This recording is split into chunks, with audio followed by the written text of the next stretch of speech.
Good morning बच्चों। कल हम वेक्टर शुरू किए थे, याद है? और वेक्टर में क्या शुरू किए थे, कुछ याद आया? वेक्टर में हमने क्या क्या पढ़ा दिया था? हमने पढ़ा दिया था वेक्टर कहते किसको हैं, वेक्टर में मैग्नीट्यूड दो चीज होता है, मैग्नीट्यूड और डायरेक्शन। ये सब बारे में बात किए थे, यूनिट वेक्टर के बारे में बात किए थे और कुछ क्वेश्चन किए थे। आज कुछ बेसिक टर्म सीखते हैं, जैसे एंगल बिटवीन वेक्टर, कंपोनेंट किसको कहते हैं, कंपोनेंट ऑफ वेक्टर। ठीक है, तो आइए हम सीखते हैं। हम देखते हैं सबसे पहले एंगल बिटवीन वेक्टर। क्या देखते हैं बेटा? Angle between vector. वेक्टर का एंगल बिटवीन वेक्टर से मेरा मतलब क्या है? क्या लिखा हुआ है बोर्ड पे, पढ़िए। एंगल बिटवीन वेक्टर, मान लो एंगल बिटवीन वेक्टर तब कहते हैं जब दो वेक्टर या तो टेल टुगेदर हो, या तो उन वेक्टर का क्या हो, टेल टुगेदर हो, तो उनके बीच जो छोटा वाला एंगल हो रहा है, ये कैसा एंगल है?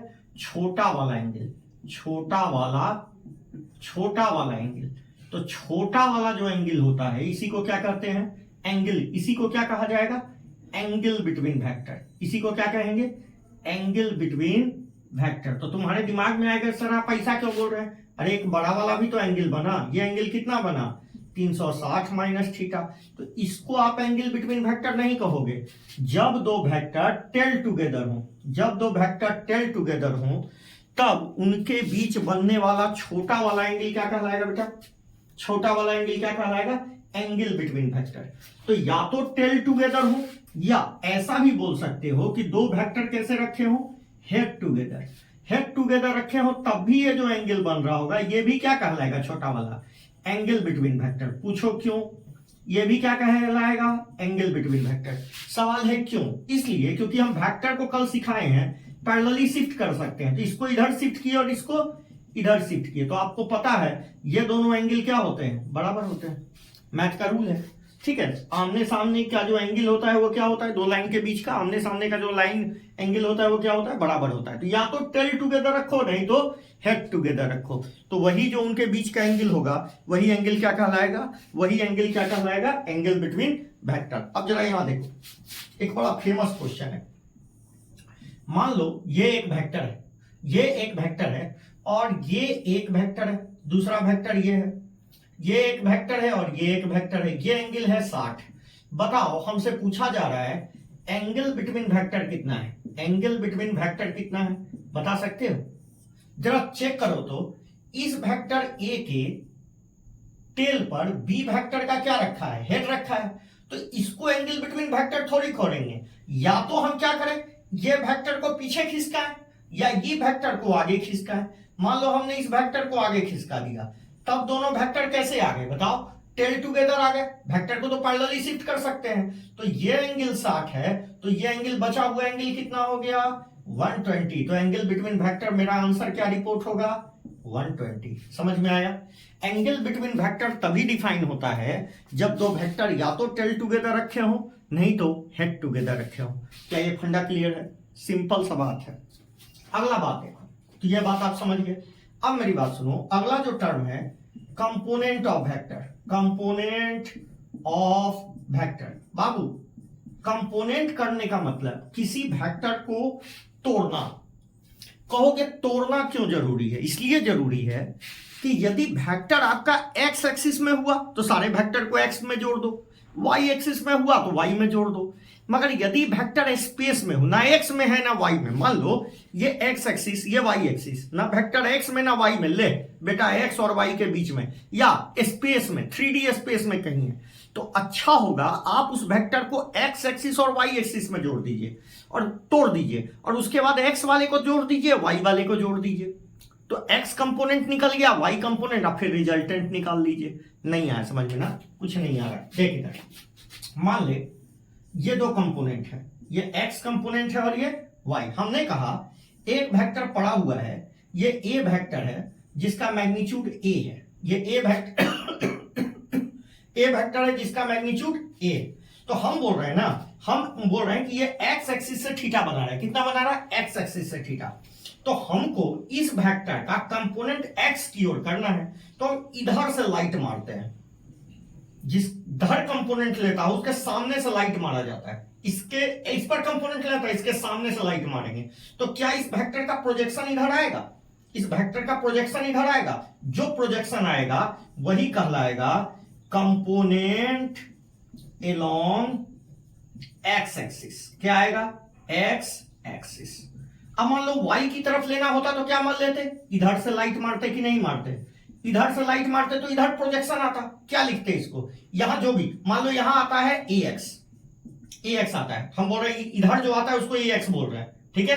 x सब्सक्रिप्ट है, कंपोनेंट एलोंग एक्स है। उसी तरह यहां जो आएगा उसको क्या बोलोगे?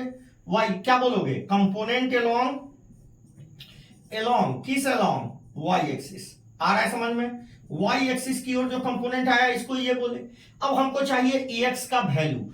अब देख ये एंगल थीटा है तो अच्छा ये जो कंपोनेंट आया इसको ये वाला कंपोनेंट, क्या कंपोनेंट को यहां शिफ्ट कर सकते हैं? इसको ये y लिख सकते हैं, लिख सकते हैं। वेक्टर को पैरेलली शिफ्ट कर दिया, एक ट्रायंगल बन गया, राइट एंगल नहीं बन गया, राइट एंगल। तो बता cos थीटा इक्वल टू क्या होता है? Base upon hypotenuse. तो बेस कितना है? बेस है ax और ये वैल्यू कितना है? a। तो ax का वैल्यू कितना आ गया? a cos theta. और ये अभी कर रहे हैं, बार बार नहीं करेंगे। sin थीटा बराबर परपेंडिकुलर बाय बेस, तो क्या लिखेंगे? ay by a। तो ay इक्वल टू कितना आ गया? a को इधर उछाल दे, कितना आ गया बता दे, कितना आ गया? a sin theta. समझ में आ गया? समझ में आ गया? मतलब हमने इस a वेक्टर को दो कंपोनेंट में तोड़ दिया। ax का वैल्यू कितना आया? a cos theta. इसका वैल्यू कितना आया? a sin theta. आ रहा है समझ में? तो अब हम ये नहीं करेंगे, अब क्या करेंगे? हम ये याद रखेंगे ना कि जिधर से थीटा उधर cos थीटा और उसके परपेंडिकुलर sin थीटा। मान लो इधर से थीटा बन रहा है तो इधर टूटेगा cos और इधर टूटेगा sin। अब हम इस वेक्टर को ऐसे लिख सकते हैं, इस वेक्टर को हम लिख सकते थे ax प्लस ay और x किस एलोंग है? i एक्सिस की ओर, x एक्सिस तो यूनिट वेक्टर i लगा दिए। ay किस एलोंग है? y एक्सिस तो यहां j कैप लगा दिए। और ax का वैल्यू क्या रख सकते हैं? a cos theta i cap plus a sin theta j cap. समझ में आ गया? समझ में आ गया? इस तरीका से वेक्टर को कंपोनेंट में तोड़ दिया जाता है। समझ में आया? ठीक है। यदि ये तो x और y एक्सिस जेड रहता तो जेड में भी तोड़ देते। आया बेटा समझ में? तो इस तरीका से कंपोनेंट ऑफ वेक्टर होता है। समझ में आया? अब हम बात करते हैं तो एंगल का फंडा समझ गए। एंगल कब बोलोगे? एंगल बिटवीन वेक्टर जब दो वेक्टर टेल टुगेदर हो, नहीं तो हेड टुगेदर हो। हेड टेल में रहेगा तो वेक्टर को खिसका लेना ताकि वो टेल टू टेल नहीं तो हेड टू हेड आ जाए, और तब जो उनके बीच एंगल बना उसको एंगल बिटवीन वेक्टर बोल देना। कंपोनेंट का मतलब क्या है कि कोई वेक्टर स्पेस में है तो जिधर से वो थीटा बनाएगा उधर कॉस तोड़ देंगे और उसके ऊपर परपेंडिकुलर क्या तोड़ देंगे? साइन थीटा तोड़ देंगे। क्लियर? क्लियर? अब देख, अब जो बता रहे हैं वो ध्यान से देख। बहुत आसान बात कर रहे हैं, कोई बहुत बड़ा बात नहीं। अब हम सीखते हैं vector law of algebra. Vector law of algebra क्या सीखते हैं? Vector law of algebra. Vector law of algebra में पहले क्या सीखते हैं? Triangle rule. कौन सा लॉ? Triangle rule. मतलब हम सबसे पहले सीखते हैं वेक्टर लॉ ऑफ अलजेब्रा में पहले क्या सीखते हैं? फर्स्ट क्या सीखते हैं? Triangle law. कौन सा लॉ? Triangle rule. ये क्या कहता है? ट्रायंगल रूल ये रूल कहता है कि दो वेक्टर लीजिए भाई साहब, मान लेते हैं दो वेक्टर है मेरे पास, एक वेक्टर a और दूसरा वेक्टर b। आप दो वेक्टर है मेरे पास, a वेक्टर और b वेक्टर। आप इस दोनों वेक्टर को ऐसे जमाइए कि ये दोनों वेक्टर सेम सेंस में आ जाए। सेम सेंस कहने का मतलब हमने a वेक्टर को ऐसा ही रखा और b वेक्टर को पैरेलली शिफ्ट कर दिया, शिफ्ट करके इसके हेड पे रख दिया। यदि आपने इसके हेड पे रख दिया तो ये दोनों सेम सेंस में आके देखो, ये सेंस कहने का मतलब एक का हेड जहां खत्म हुआ वहीं पर दूसरे का क्या शुरू हुआ? टेल। तो इसको कहते हैं सेम सेंस में वेक्टर। तो ए वेक्टर और बी वेक्टर किस सेंस में आ गए? सेम सेंस में। तो जो तीसरा वेक्टर होगा वो पहले के टेल से और अंतिम के हेड तक जाएगा, जो अपोजिट सेंस में होगा वही वेक्टर ये दोनों वेक्टर का रिजल्टेंट वेक्टर होगा। मतलब आर वेक्टर इक्वल टू हम लिखेंगे ए वेक्टर प्लस बी वेक्टर। मतलब हमको वेक्टर को ऐसे जमाना है, दो वेक्टर को ऐसे जमाना है कि वो सेम सेंस में आ जाए। तो जो तीसरा जो वेक्टर होगा जो अपोजिट सेंस में होगा, अपोजिट सेंस कहने का मतलब पहले के टेल से शुरू होकर अंतिम के हेड तक जाए, वो अपोजिट सेंस में माना जाएगा। और वो वेक्टर ही ये दोनों वेक्टर को वेक्टर का रिजल्टेंट वेक्टर कहलाएगा। क्या कहलाएगा? रिजल्टेंट वेक्टर कहलाएगा। जैसे यहां क्वेश्चन देख, समझ में आ गया? लिखाने की कोई जरूरत नहीं है, कोई लैंग्वेज नहीं। फिर से सुनो, दो वेक्टर को ऐसे जमाना है जिसमें पहले वेक्टर और दूसरे वेक्टर का जो सेंस हो वो सेम सेंस में आ जाए। और सेम सेंस में तभी आएगा जब दोनों वेक्टर, एक वेक्टर का हेड पर आप दूसरे वेक्टर का क्या रख दोगे? टेल। जैसी रखा है दोनों वेक्टर सेम सेंस में आ गए। तब तीसरा वेक्टर जो अपोजिट सेंस में है, मतलब पहले के टेल से अंतिम के हेड तक जो खत्म होगा उसको बोलेंगे अपोजिट सेंस। तो ये जो अपोजिट सेंस में होगा वही वेक्टर रिजल्टेंट वेक्टर कहलाएगा। थोड़ा एग्जांपल लेते हैं तो और समझ में आता है। बहुत आसान है, कोई बहुत बड़ा भाग, बहुत बड़ा कुछ है नहीं। देख इधर, ये पहला वेक्टर, ये दूसरा वेक्टर, हम बोल रहे हैं ये तीसरा वेक्टर, ये पी वेक्टर, ये क्यू वेक्टर, ये आर वेक्टर। बताओ इसमें से रिजल्टेंट वेक्टर कौन है? तो जरा चेक करो कौन से वेक्टर सेम सेंस में रखे हुए हैं। ध्यान से सुनो, ध्यान से देख, क्या ये वेक्टर और ये वेक्टर सेम सेंस में है? नहीं। एक का हेड है और दूसरे का भी हेड है, ये सेम सेंस में नहीं है। यहां देख, आर वेक्टर और पी वेक्टर, आर का हेड और पी का टेल एक सेंस में है कि नहीं है? तो हम बोलेंगे R vector plus P vector, क्योंकि ये दोनों सेम सेंस में। ये अपोजिट सेंस में है, ये अपोजिट सेंस में, इसीलिए ये किसके बराबर हो जाएगा? Q vector. तो क्यू वेक्टर जो वेक्टर हुआ, जो अपोजिट सेंस में वेक्टर है, वही कौन सा वेक्टर कहलाएगा? Resultant vector. देखो, आर वेक्टर जहां खत्म हुआ वहीं पी वेक्टर शुरू हुआ, ठीक है? आर वेक्टर जहां खत्म हो रहा है वहीं पी वेक्टर शुरू हो रहा है। मतलब इस वेक्टर के हेड पर दूसरे वेक्टर का टेल रखा हुआ है। तो पहले वेक्टर के टेल से अंतिम वेक्टर के हेड तक जो वेक्टर खींचा गया है वही कौन सा वेक्टर कहलाएगा? वही कौन सा वेक्टर कहलाएगा बेटे? Resultant vector. समझ में आया? समझ में आ गया? तो इसी को कौन सा रूल कहा जाता है बेटे? Triangle rule. कौन सा रूल कहते हैं? Triangle rule. जरा यहां देखो और क्वेश्चन देख के हमको अंदाजा से बताओ कौन सा आंसर सही है। ध्यान से सुनो, मान लो एक क्वेश्चन है तेरे पास। क्वेश्चन है कि ए बराबर कहता है A vector equal to B vector plus C vector. क्या मतलब निकला इसके? इस सेंटेंस से क्या मतलब निकला कि ए रिजल्टेंट है और बी और सी सेम ऑर्डर में होंगे, या सी और बी सेम ऑर्डर में होंगे, ए रिजल्टेंट होगा। ठीक है, आगे समझ में? बी और सी या सी और बी सेम सेंस में होंगे और ये क्या होगा? रिजल्टेंट वेक्टर होगा। समझ में आ रहा है? कहता है and angle and magnitude of A B C are 5 4 3, ठीक है, रिस्पेक्टिवली। समझ में आ रहा है? रिस्पेक्टिवली, समझ में आ गया? रिस्पेक्टिवली।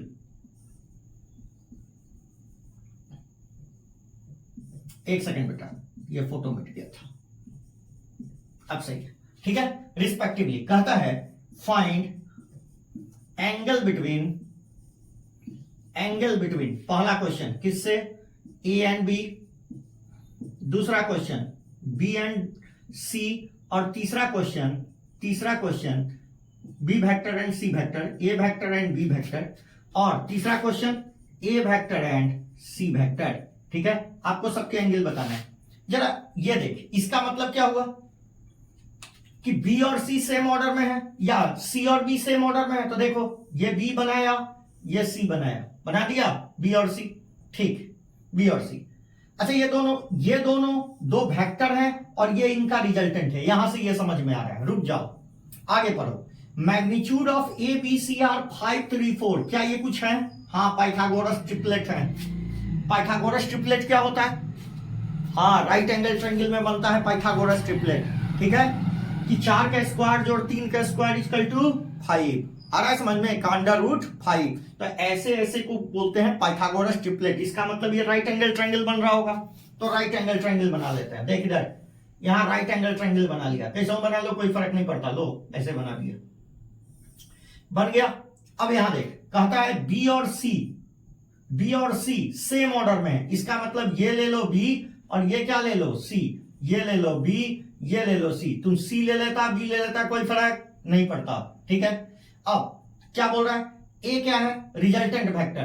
तो ये दोनों सेम ऑर्डर में है, ये दोनों सेम ऑर्डर में है। तो ये जो वेक्टर होगा यही कौन सा वेक्टर होगा, ये जो वेक्टर होगा, ये जो वेक्टर होगा वही कौन सा वेक्टर होगा, रिजल्टेंट वेक्टर। ये जो वेक्टर होगा जो पहले के हेड से, पहले के टेल से अंतिम के हेड तक खींचा जाएगा, वो कौन सा वेक्टर होगा, ए वेक्टर। समझ में आ गया, ये ए वेक्टर होगा। क्लियर। ये कितना है बताओ, बी कितना है, बी कितना है यहां 4, तो ये 4 है। ये कितना है 3 और ये कितना होगा 5। कैसे पता चला, किसी भी राइट एंगल ट्रायंगल में जो सबसे बड़ी भुजा होती है वो क्या होती है, कर्ण होती है ना, हाइपोटेन्यूज होती है। तो हाइपोटेन्यूज को इसको रख दिया 4 और 3। चाहे तो तुम यहां सी रख लेता, यहां क्या रख लेता, तुम ऐसे भी कर सकता था, इसको इधर इसको इधर, कोई फर्क नहीं पड़ता, कोई फर्क नहीं पड़ता, ठीक है। अब मेरी बात सुनो, angle between A and B, angle between A and B कहां गया। अच्छा एक बात सुनो, ये पाइथागोरस ट्रिपलेट में 3 और 5 के बीच जो एंगल बनता है वो बनता है 53 डिग्री, और 4 और 5 के बीच जो एंगल बनता है वो बनता है 37 डिग्री। कितना बनता है बेटे, 37।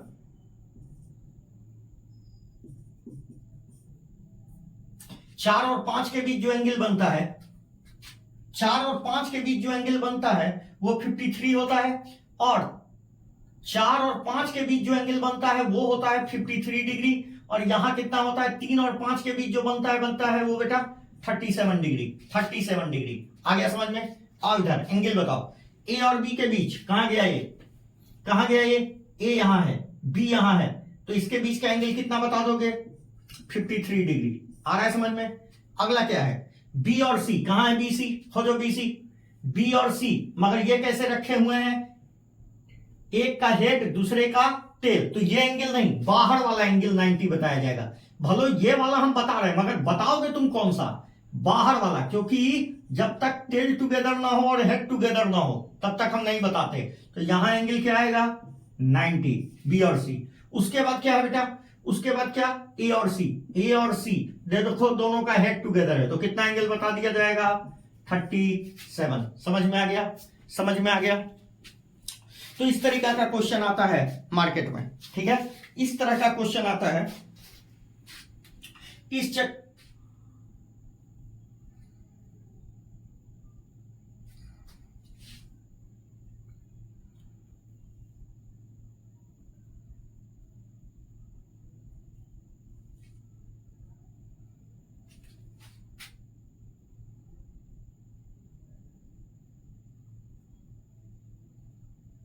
कुछ गड़बड़ हो गया बेटा, एक सेकंड एक सेकंड एक सेकंड।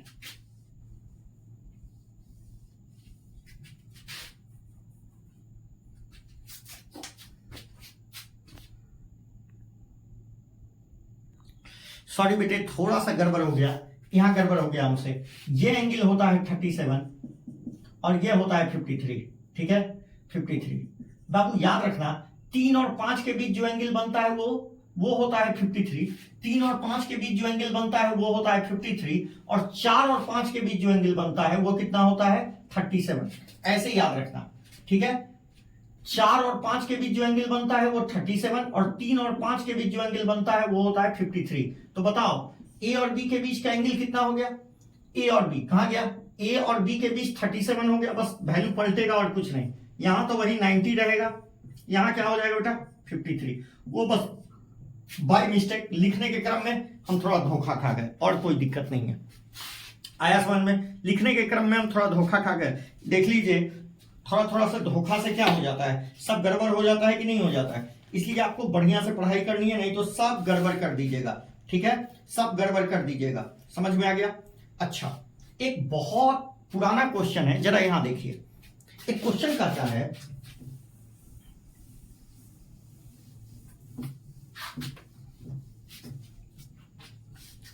देखिए क्वेश्चन कहता है कि ये एक वेक्टर है, ध्यान से देखिएगा, ध्यान से देखिएगा, ये क्वेश्चन बहुत पुराना है।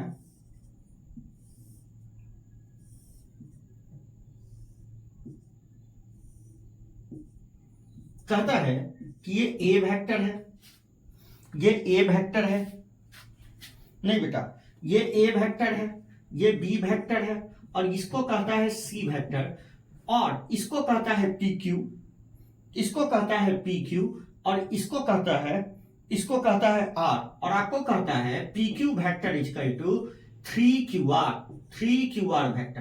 कहता है फाइंड रिलेशन बिटवीन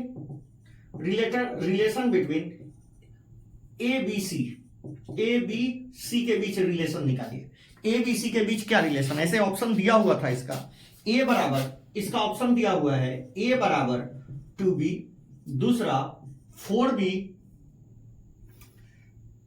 3a बराबर 3a vector equal to 4b vector minus C vector. तीसरा ऑप्शन दे रखा है A vector equal to 2b vector plus C vector, और चौथा नहीं पता, याद रखो। अब बताओ क्या होगा इसका आंसर, कुछ कर सकते हो? हाँ कर सकते हैं। क्या कर सकते हैं? आप ये वाला ट्रायंगल देखो, छोटा वाला, ये वाला ट्रायंगल देखो, क्या ये पहला वेक्टर है? बोलो हाँ। क्या ये दूसरा वेक्टर है? बोलो हाँ। क्या ये पहला वेक्टर के हेड पर दूसरे वेक्टर का टेल रखा है? हाँ। मतलब ये दोनों सेम सेंस में हुए? हाँ। तो ये वेक्टर क्या हुआ? रिजल्टेंट। तो क्या बोलेंगे? C vector plus P Q vector equal to B vector. यहां से पी क्यू वेक्टर निकाल लेते हैं, B vector minus C vector, equation 1 बोल देते हैं। आ गया, पी क्यू निकाल लिया, ठीक है। उसके बाद फिर से देखो, इस वेक्टर के हेड पर बोलो इसका टेल है, हाँ। तो क्या ये दोनों सेम सेंस में हुए? हाँ। तो ये रिजल्टेंट हुआ, हाँ। तो क्या बोलेंगे बेटा? ए वेक्टर इजकल टू क्या बोलेंगे? B vector plus Q R vector. यहां से क्यू आर निकाल ले बेटा, Q R equal to A vector minus B vector. उठा के दोनों को इस रिलेशन में पुट कर दे, तेरे पास आंसर फेंक देगा। क्यू वेक्टर इजकल टू कितना रखना है? 3QR vector. बोल बेटा कितना वैल्यू रखना है? B minus C vector equal to कितना? 3A वेक्टर, गुना ही कर देते हैं, माइनस कितना? 3B vector. उठा के बेटा इसको इधर कर दे, तो ये 4B वेक्टर हो गया। इसका मतलब 3A vector equal to 4B vector minus C vector. समझ में आया? आंसर कौन सा गया? 2 नंबर। क्या ये क्वेश्चन समझ में आया? कितना आसान क्वेश्चन है, जो हम लोगों से इसलिए नहीं लगता है क्योंकि हम लोगों का प्रैक्टिस छूट गया, और कुछ नहीं। हम लोग का यदि प्रैक्टिस ना छूटे ना, तो कोई भी क्वेश्चन नीट लेवल में तो आसान ही है। जैसे और क्वेश्चन देखो, ध्यान से सुनो, यहां देखो, एक क्वेश्चन है कि पी वेक्टर, क्वेश्चन है कि if P vector plus Q vector equal to R vector. क्या मतलब? पी और आर ट्रायंगल के दो बाजू होंगे, और ये रिजल्टेंट होगा। यही ना मतलब है, ये दो बाजू होंगे मतलब ये दोनों सेम सेंस में होंगे, और ये रिजल्टेंट होगा, ठीक है। ये रिजल्टेंट होगा, ठीक, इससे मतलब पड़ गया। एंड पी वेक्टर का मॉडुलस बराबर क्यू वेक्टर का मॉडुलस बराबर आर वेक्टर का मॉडुलस, मतलब तीनों का मैग्नीट्यूड बराबर है। इसका मतलब तो यही है। और ऐसा ट्रायंगल बताओ जिसमें तीनों वेक्टर का मैग्नीट्यूड बराबर होता है, तीनों भुजा बराबर होती है। ऐसा कौन सा ट्रायंगल बनता है? कौन सा बोलो? Equilateral triangle. कौन सा ट्रायंगल? इक्विलैटरल। मतलब इक्विलैटरल ट्रायंगल बन रहा होगा। समझ में आ गया? Equilateral triangle. तब क्या कहता है? ठीक, तब क्या कहता है? फाइंड एंगल बिटवीन, क्या कहता है? फाइंड एंगल बिटवीन किसके बीच? वही बेटा, P Q, P vector and Q vector. दूसरा question Q vector and R vector, और तीसरा P vector and R vector. हम ऑप्शन भी दे देते हैं। पहला ऑप्शन है 60-60-60, 60 डिग्री 60 डिग्री 60 डिग्री। दूसरा ऑप्शन आपके सामने रहा, दूसरा ऑप्शन आपके सामने रहा 60 डिग्री 120 डिग्री 60 डिग्री। तीसरा ऑप्शन रहा 60 डिग्री 60 डिग्री 120 डिग्री। आ रहा है समझ में? 60 डिग्री 60 डिग्री 120 डिग्री। और चौथा ऑप्शन रहा नहीं बताएंगे, नहीं बताएंगे, नहीं बताएंगे। आता भी है तो नहीं बताएंगे थोड़ा, ठीक है? आगे समझ में? इस तरह के आपके ऑप्शन है, नहीं बताएंगे, ठीक है? नहीं आता है हमको, जो कहना है कहिए, मगर आपको तो रियलिटी में नहीं आता है, ठीक है? आता है तो रुक जाइए बेटा, कुछ सब्सक्राइबर बढ़ जाने दीजिए तो ऑनलाइन भी आ जाएंगे, देखते हैं कितना आता है, ठीक है? बताइए, यहां देखिए क्या कह रहा है, कैसा ट्रायंगल बना दे? इक्विलेटरल ट्रायंगल बन गया। इक्विलेटरल ट्रायंगल, इक्विलेटरल ट्रायंगल किसको देख के बनाए? ऊपर वाला को देख के बनाए कि नीचे वाला को? मैग्नीट्यूड को बराबर देख के बनाए हैं, क्योंकि यहां मैग्नीट्यूड बराबर है, ठीक है? इसको देख के। और ऊपर वाला से क्या मतलब हुआ कि पी वेक्टर और क्यू वेक्टर एक सेंस में है। तो चलिए किसी को मान लीजिए पी, मान लेते हैं इसको पी मान लिया, इसको क्या क्या मान लिया? Q vector. तो ये रिजल्टेंट वेक्टर हो गया, नहीं हो गया? ये कौन सा वेक्टर हो गया?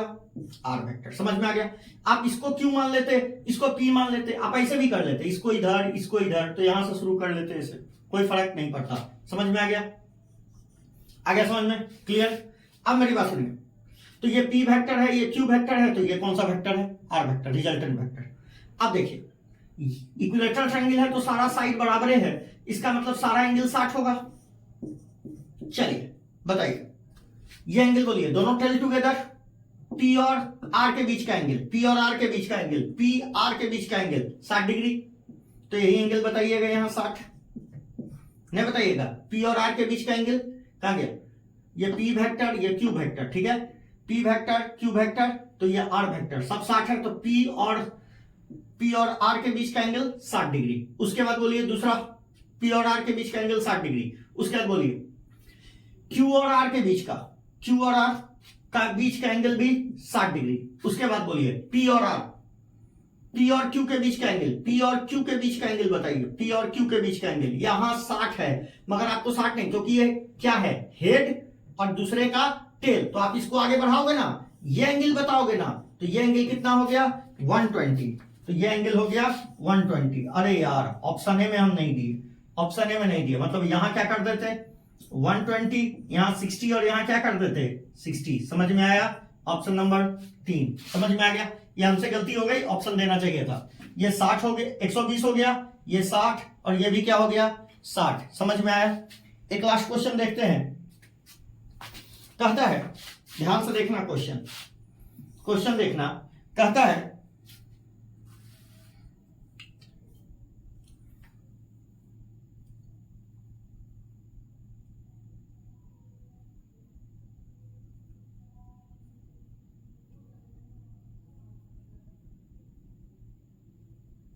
क्वेश्चन है कि P plus Q equal to R vector, P vector plus Q vector equal to R vector. ये क्वेश्चन है आपका, ठीक है? P vector plus Q vector equal to R vector, P vector plus Q vector equal to R vector. इसके बाद कहता है बेटे, इसके बाद कहता है कि if modulus of P vector बराबर क्यू वेक्टर। अरे यार मतलब ये तो ट्रायंगल बन रहा है, यहां से साबित है P और Q सेम सेंस में होंगे और R अपोजिट सेंस में होगा, मतलब ये रिजल्टेंट है। P वेक्टर और Q वेक्टर का मैग्नीट्यूड बराबर है, इसका मतलब आइसोसेलेस ट्रायंगल, दो साइड बराबर हो गया, आइसोसेलेस ट्रायंगल, ठीक है? अच्छा and modulus of R vector is √2 times of P vector, modulus of P vector. Find angle between, किसके बीच? एंगल बिटवीन, पहला ऑप्शन, पहला आपके सामने ऑप्शन आ रहा है P एंड Q वेक्टर। दूसरा ऑप्शन आ रहा है Q एंड R वेक्टर। और तीसरा आपके सामने ऑप्शन है P एंड R वेक्टर।